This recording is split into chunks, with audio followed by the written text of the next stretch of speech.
What's up, guys? Joachim from the Richmond Times-Dispatch here. I haven't done an on the horn post-game reaction in a while, so I thought I would talk to you guys from my balcony in downtown Richmond with a beautiful sunset behind us after VCU took down Loyola Chicago 84-65 at Gentile Arena with a 22-6 late run in that one. Two big narratives that I'm focusing on in my story have been, you know, VCU kind of turning around the narrative on two thorns in their side that have plagued them throughout the year, and that's an inability to close close games and a lack of offensive production from the front court, right? Jack Clark and Christian Furman stepped up big time tonight to answer that second question. I'm sorry, my dog's trying to interrupt the video here. This is Harvey, for those of you who haven't met him. But Jack Clark, 12 points, 11 rebounds, man. Christian Furman tied his career high with 14 points, 6 of 8 shooting from the floor. Firm really efficient around the basket. You know, a lot of that wasn't him posting guys up and playing with his back to the basket. A lot of it was off of dump-offs and lobs and second chance opportunities. My goodness, VCU was outstanding on the offensive glass, 18 offensive rebounds, a 30-5 edge and second chance points. That's really the narrative of this one in a game that had what? I'm looking at the stats right now, 12 lead changes and 4 ties. This is a back and forth game. Loyola Chicago was up 40-37 at halftime behind 17 points from Des Watson, who was magnificent in that first half. And then VCU held Watson in just 3 points in the second half, really locked down defensively, ended up holding Loyola Chicago to, 38% shooting on the night, 21-55 from the floor, while VCU ended up shooting 49% from the floor, 30 of 61. So VCU really good defensive performance in that second half to turn things around after allowing 40 points in the second half. Here's a quote from Ryan Odom talking to Robbie and Rodney after that game. Our full court pressure defense for the entire night was good. It generated some hairy moments for them. I think Loyola had 14 turnovers on the night. The difference in the first half and the second half, though, was our half court defense. In the second half, we tightened up. Odom said, we were resilient. This was an important game internally for our team, coming off a hard loss, 77-75 at St. Bonaventure on Tuesday. We had some soul searching and our guys came out and played hard. That's Ryan Odom talking to Rodney Ashby and Robbie Robinson at Gentile Arena in the post game. And he's absolutely right. It was a gut punch of an A-10 opener with a loss 77-75 at Bonaventure on Tuesday. It was a VCU team that really didn't want to start 0-2 in conference play for 2 consecutive years. Needed this win, and they showed it right down the stretch of that game, and they got scoring from guys not named Joe Bamasiel and Max Shulga, which is a big part of the narrative after this one too, right? Shulga did a little bit of everything as he has all year, right? I don't think he had a bad game. 9.6 rebounds, 5 assists, 3 steals, but Bamasiel just 7 points, so they combined to shoot. Harvey, don't eat the dirt.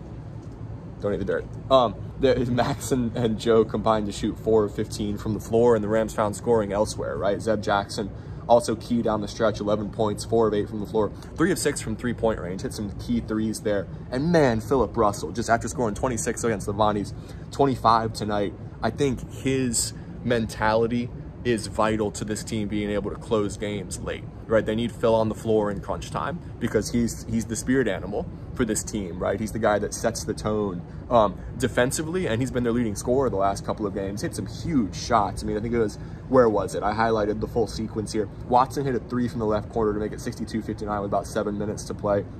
And then VCU 16-0 run, and that was the knockout sequence, right? Phil had a rebound and finish off glass for 64-59. Zeb hit a 3 from the right corner off a Russell assist. Russell a couple free throws, then a step back tray at the top of the key. Shulga free throws. Russell hustled after a loose ball in the backcourt. That was a key sequence there, and fed Brandon Jennings for a hanging finish off glass. Then Russell capped the 16-0 spurt with a step back mid-range jumper for 78-59, and the air was out of Gentile Arena and the Loyola bench. And that was really ball game there in a quick sequence. I'm not sure, I mean, maybe 4 minutes and change that 16-0 run spanned. Those are the kind of flurries that VCU didn't have against Nevada and against Seton Hall and against New Mexico and against Bonaventure, right? All games that VCU had a chance to win, especially Bonaventure, Nevada, and Seton Hall. And they were able to find that late game mojo to close this one out. So hopefully a sign of things to come for VCU and for VCU fans. I think 2 big narratives, again, that have been a thorn in the Rams' side, the lack of offensive front court production that was answered today by Christian Furman and Jack Clark stepping up. Clark putting the ball on the floor by the way, right? I think all of his points came in the paint. Maybe there was one mid-range jumper that he hit on the baseline, so it was 10 of his points in the paint. The threes aren't falling for him right now, and he was much better offensively when he put the ball on the deck and attacked, right? So hopefully, for a lot of VCU fans, more of Jack from in that respect going forward. And I think Firm's teammates committed to feeding him a little bit more down low. He's at his best when he's finishing on dump offs, you know, and being efficient around the rim. Again, 6 of 8 from the floor for him. And Brandon Jennings, I think, deserves a mention too. He only scored 2 points and grabbed a couple of rebounds, but in 16 minutes of game time, a 26 over plus minus. That's wild. He was a big part of that late run with his defensive presence, his hustle plays. Rodney Ashby was really praising him in the post-game talk, and I think Brandon deserves all those flowers. And then we should mention Jalen Deloach too, who, look, there's a lot of people in the VCU community who love JJ. He was a good player for VCU in his time, good kid, great competitor. He was clearly amped up to face his former program. He had 8 points and 8 rebounds and a lot of flexes in that game. So it must feel good for VCU, especially Firm and their guys down low, to kind of beat Loyola up on the inside. What were the final numbers there, right? Again, like I said, 30-5 edge and second chance points.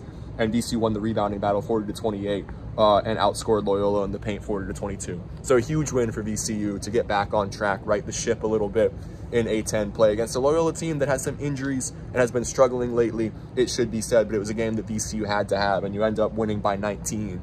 Again, in a game that had 12 lead changes and 4 ties. And I think you answer a couple of the big question marks surrounding this team, at least for a day. You got to continue the offensive production in the front court. You know, Max Shulga and Joe Bamasteel are going to be better offensively than they were today. So I think good for VCU to show that they can win in different ways and find scoring from other places, especially from that front court, and that they can lock down defensively late in the game and hit key shots to close out what was a close game and end up in a blowout and win by 19 with a strong road win. VCU returns to action, I think it's Wednesday, for a 7 p.m. home game against Fordham. They've righted the ship a little bit here. They'll have some momentum going into that one. I tried to do an On the Horn after the William and Mary game, and my the app that we use for the Times-Dispatch to upload videos wasn't working for me, so I'm sorry for the absence here for a few weeks, guys, but it's good to talk to you again. It's a great sunset, as you can see, in Richmond tonight. That's the river behind the buildings in the background. I'm going to go see Nosferatu with some friends tonight at Movie Land over on Boulevard, which I've heard some great things about. And we'll see you Wednesday at the Siegel Center. Thanks for following along, guys.